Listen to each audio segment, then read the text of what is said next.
Hey everyone, Eggman here with another video, and we started this year with a little bit of a fun little challenge that we did on our Twitch and YouTube. It's something that I'm adapting from the Super Smash Bros. Community called an Iron Man, where they tried to win with every character in the game, and for us, we have exactly 50 leaders in the One Piece card game, at least for the English version right now, so I was like, you know what, that sounds like a good even number.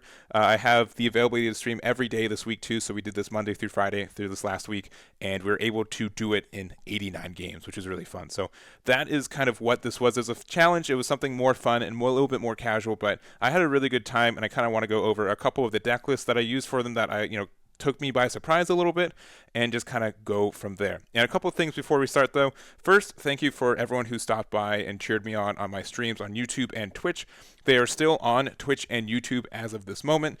They are for Twitch subscribers and YouTube members, but for this one, I'm going to do something a little bit different as well, because normally all of our live streams are behind membership on YouTube, but I ended up making the first day free, so the first 4 hours of this challenge are free to watch on my YouTube right now, and links in the description, but then also the other 5 parts will be out a week from today as of me recording, so 6 days of this video going out. So Friday, January 12th, they will be free to watch, not members only. But I also want to say I really do appreciate everyone who has supported me on YouTube and Twitch with memberships and subscriptions. I do this full time, and it does help me out in a lot of ways. So I do appreciate that. And again, so they are for members for the next week, and then after that, if you guys want us to watch them, they will be free to everyone to watch there. So that's kind of the idea for this one. So again, thank you to all the people again who cheered me on, the memberships and Twitch subscriptions. They really do help me out, and I really do appreciate it. But going on into this video specifically, all the deck lists that I used are on my website, which is linked in the description as well.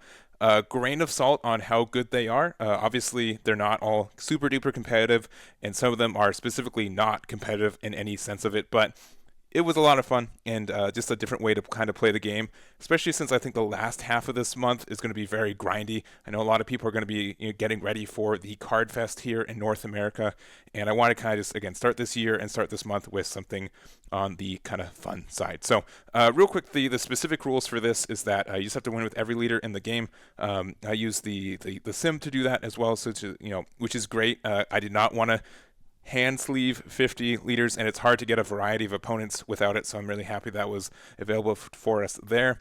And then keep track of how many games each leader takes, so it's here as well. I do have like a little graphic at the bottom of here as well. Aim for about an average of 2 games per leader, so my goal was to try to do this in under 100 games, and we did it in 89. And then not super competitive, just something a little bit different. And then you get to choose the leader order as well. I just did it by release date, so we had like Star Decks 1 through 4, the Ultra Promo set 1, and then Star Decks 5 and 6, which are in between sets 1 and 2, and kind of going from there. So I like that way. I think it was really nice to be able to start on kind of like the harder leaders outright, and then kind of go to the more current ones as well. So I think that was a lot of fun.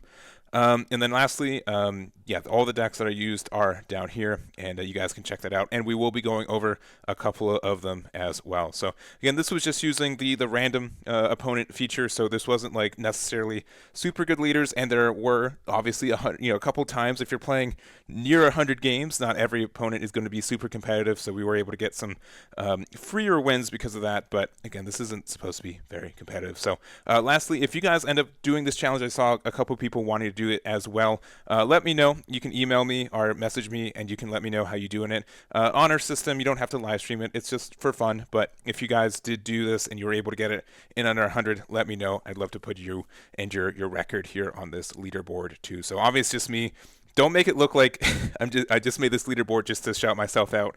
Let's see some other names on there, and let's see if you can beat it in under 89. So anyways, I do have a couple deck lists that I enjoyed playing, and a lot of them I'm like, man, I wish I could play more of this deck, but I have to go to the next one, right? So maybe I'll do some more of that in the next couple days too, but just some more off-meta ones that I've kind of talked about and been working on in a little bit, and I just kind of wanted to go over. So let's do that and jump over to a couple of the leaders from this challenge.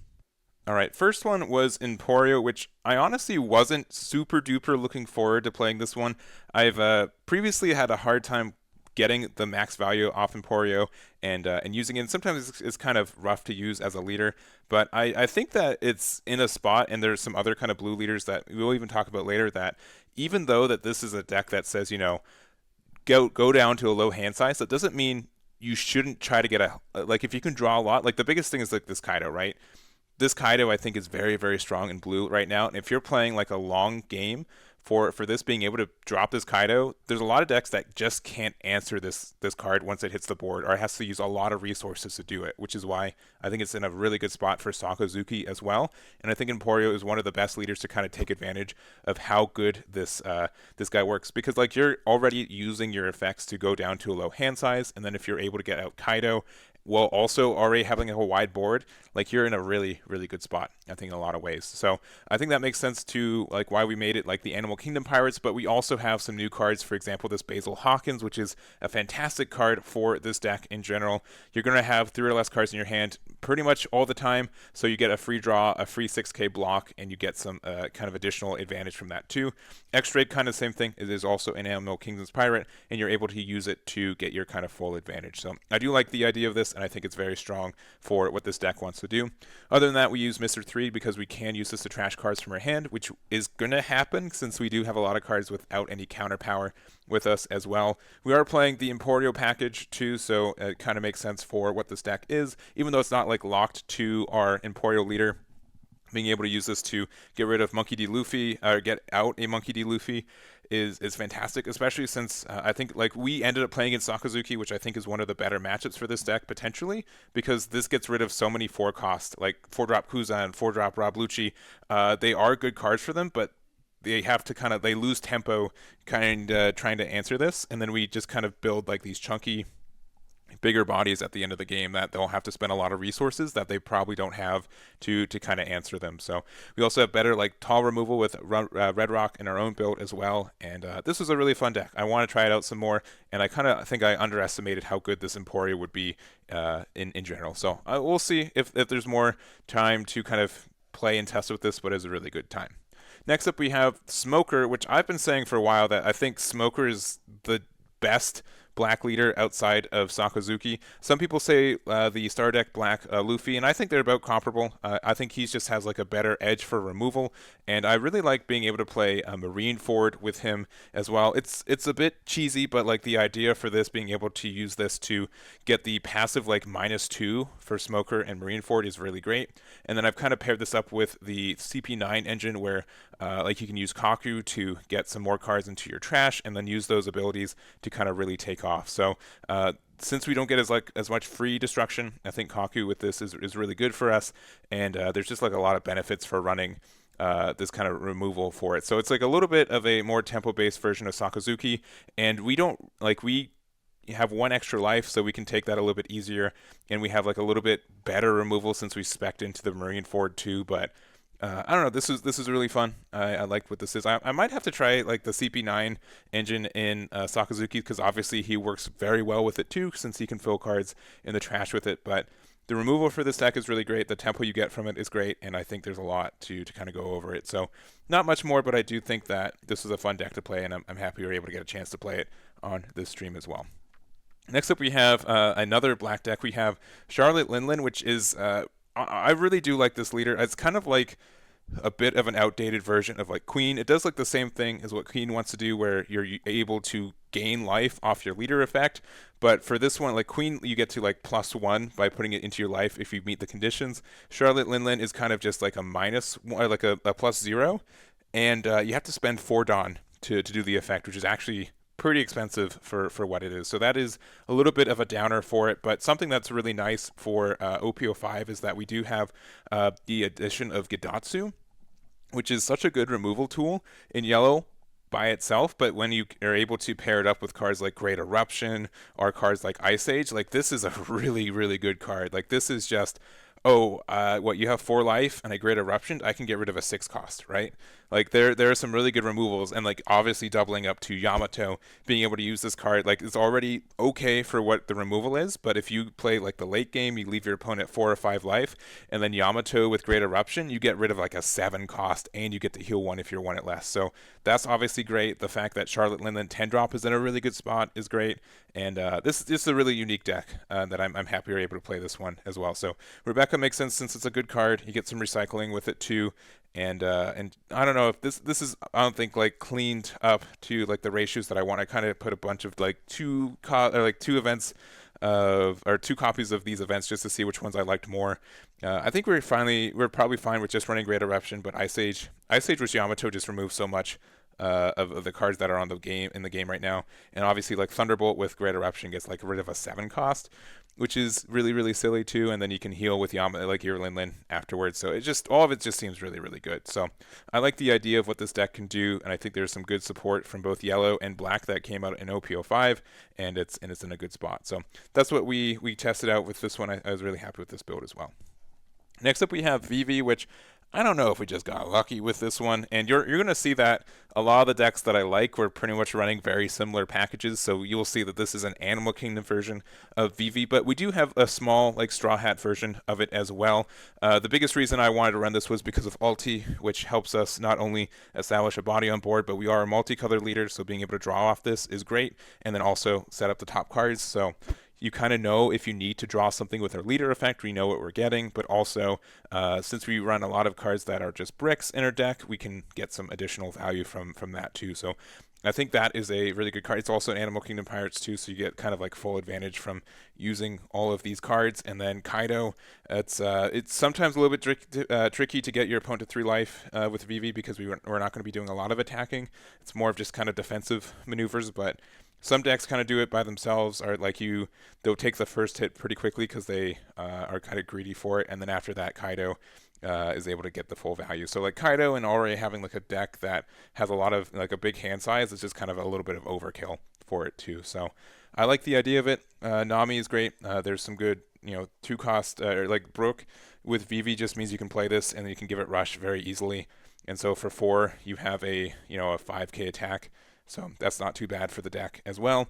And then like Rad Beam, 3000 Worlds, and Gum Gum Red Rock are findable off Nami too, which is really nice, and just kind of the whole package. So nothing too special, I think, but it was a bit of a fun build. There's a lot of kind of neat synergies that are unique to Vivi right now, and even if sometimes the leader is a little bit clunky with it not being able to attack, it does have like these unique synergies which are really really cool. So that is the Vivi build there. And then next up we have the Don Quixote do Flamingo. This one was kind of cool. This was like a kids pirate version of the deck, and also the Birdcage. And I went to Birdcage at the last minute. I didn't really want to run this card. I feel like it's a little bit janky at times, but we ended up playing against a purple Luffy player, which was just filled with 4s and 5 costs. So Birdcage was fantastic for removing pretty much their entire board, especially since we were able to find like 1 or 2 copies of Sugar consistently, and get like a lot of rest on their cards and have Birdcage up. And then I think Birdcage hit like 4 or 5 cards when we finally got to 10 Dawn. So I think that's neat. I think there's a lot of like being able to be a purple green leader with this killer is really good, because there's a lot of like these 7 cost and 8 cost kids that are very searchable, and so you have this top end pretty consistently with that, which is nice. And just kind of like a mini version of like the Don Quixote do Flamingo package. So we're not playing the 10 drop. I didn't think we needed it as much since we are already running all these other like 7s and 8s, and it didn't for the game we played for, and I think that's fine for what it is. But I do like the deck. I do like having like these searchable 2 cost, even though like this is a generally bad event. The fact that it's searchable off of our you can just find it off the killer and use it for the additional advantage. I think that's fine too. So it's a unique build. I'm happy to run. I don't know if I could play it. I'd be curious to see over 10 games what my win rate would be with it, but I think we got it in 1. And let me see. I'm pretty sure we got it in 1, right? Yeah, we were able to get it with 1 somehow, and it was a lot of fun. So I did like that deck too. And just some kind of unique synergies with like the Kid Pirates cards, which you don't have a lot right now, but I think we get more in the future as well. All right, next up, Crocodile, which shouldn't be too surprising for you guys. I've been building a lot of builds specifically with Baroque Works in maybe leaders that they have no business in being in, which we maybe look at in a little bit. But I do like the fact that like the Miss Valentine, Miss Double Finger, and Miss All Sunday package is very good for us. Being able to use these to very consistently get the ramp that we need, I think is in a good spot. We have like this Miss Valentine can find 2 different cards that can search for us that can ramp, so we can get to 8 Dawn very quickly and start playing our 8 Drop Crocodile, our Katakuri, or even our Yamato. So you can kind of greedy at the top end too. And we don't mind as much about playing some greedy cards because we can use our 8-drop Crocodile to recycle them, which is really nice, and get some additional card draw and cycle. So this deck is pretty simple for how it works, but I do like what the leader does, and I do like the idea of being able to get a Dawn back during our opponent's turn and get that extra advantage. It feels like I'm kind of playing on both turns, which is really, really cool. So I don't know if this is like the perfect build, but I do think that Purple Yellow Croc has a lot of neat little tools, and it's one of my favorite decks, I think, in the game. Even if it's not the best deck, it's definitely one of my favorites right now. So this is the Sky Island version, since we're running the Shura, which also just meant that we had 6 cards that could be played off of our life that not only draw cards, I guess 10 cards with the Missile Sunday that can draw a card and play itself off of our life, and then we can use Katakuri to put it back, and then not only does that heal us 1, but that also means that we get an additional card draw the next turn, and that's really, really strong for, I think, this deck in general. But that's the build there, and that's my Purple Yellow Croc. And then next up we have Red Purple Luffy, and this is my kind of current pet deck, and you'll see that it is very broke heavy as well. Being able to use kind of, again, what I said, like Miss Valentine can find in itself 8 cards that ramp in the Miss Double Finger and the Miss All Sunday. Miss Double Finger also is like a little bit rough because you do have to trash a card from your hand, and you lose a 2K in hand as well. But if you what you really want to do is you want to go first in this deck, and then on turn 2 you play Miss Valentine if you have it, or Nami, or the when you're at pirate, when you're at sea, you fight against pirates. You use that effect to just get some cycling, and you can pressure with your 6K leader. And then on your third turn, you play either Miss Double Finger or Miss All Sunday. Both of them let you ramp. Miss All Sunday is obviously the better card because it lets you draw, and it's a 5K, and you use all your Dawn efficiently. But either or kind of works. You can also, if you need to, you can use Mr. 13 and Mrs. Friday, where Miss Valentine, you use the effect, you play it, you find this, and the next turn you can just play this, and you get 1 Dawn as active. You lose both these cards, but they're both just weenies that are going to get removed anyways, so you do get like an additional ramp with it, which is really nice in case you need that to happen as well. So only issue I have with this deck is sometimes you don't find your top end because it's not as searchable. If you want to play some Ezos, go for it. If you want to play like the 10-drop Red Luffy instead, go for it as well. I do like the purple one. 3 copies is probably fine for what we're doing since it's searchable not only off the Nami but off the 1-drop event. And then we do have like a bunch of Straw Hat events as well, including the Jambé, Guard Points, and the Table Manor Kit Course. So in general, I like this deck. Also, we have like a super duper backup ramp card with Poly. If we don't have ramp, we can on 7 Dawn get rid of a 4 cost, and then we go up to 8 and we ramp and go from there too, which I think is powerful in its own way. So that's the build there, and I do like this deck. The consistency with it is just not always there with it, but when it goes off, you feel very, very strong with it. And then lastly, it's the blue Luffy, which I've played with this leader exactly 1 time.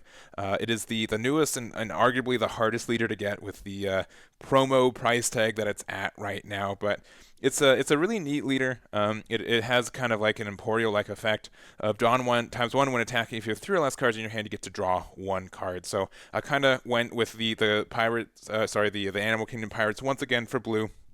And honestly, this video might just be going over 3 different ways to play Animal Kingdom Pirates in the OP05 meta. But Basil Hawkins is, I feel like, almost made for this leader. If you have 3 or less cards in your hand, you get to draw 1 and get the plus 1K. X-Drake, kind of same thing. But then also being able to just be rewarded for being at a low hand size. So early game, you just defend as much life as you can, and then you play your 10-drop Kaido. You go up to 7 cards in hand, like 3 or 4 cards in life, and your opponent's just like, what do I do from here? So it feels very good. I think 10-drop Kaido, if you're able to establish it, is a very strong card and kind of game winner in this meta. And there's a lot of decks right now that just can't deal with 10-drop Kaido once it hits the board. So support cards, Soga King, just gets us some additional, like if we have cards in hand that we can't use, it gets them out and gets rid of cards in your, like bounces a card back to our opponent. Mihawk on Curve is probably one of the best plays in the game still. It gets rid of literally anything that wasn't an 8-drop that was played last turn if you played on Curve, and it's tricky for your opponents to get rid of because Katakuri can't touch it, and 9 cost is just very heavy, especially since we don't have as much like DP removal, and even then, like, it's a 9K, so it's very good. It's very, very strong in this meta. So other than that, I think this is just a fun little deck. I don't know if it's worth the price tag necessarily, but I did have a good time with it, and it might be a deck that we play in a little bit too. once I have time to play more of non-Iron Man decks. But that's kind of the video for this one. Again, thank you guys for watching. I do appreciate it, and to everyone who's again shouted me out or cheered me on and were watching that, I do appreciate it. I hope you guys had a really good New Year's, and I'm looking forward to not only the next couple weeks, but just the whole year for One Piece in general. So that's going to be it for me. Thank you guys so much for watching, and I'll catch you all next time.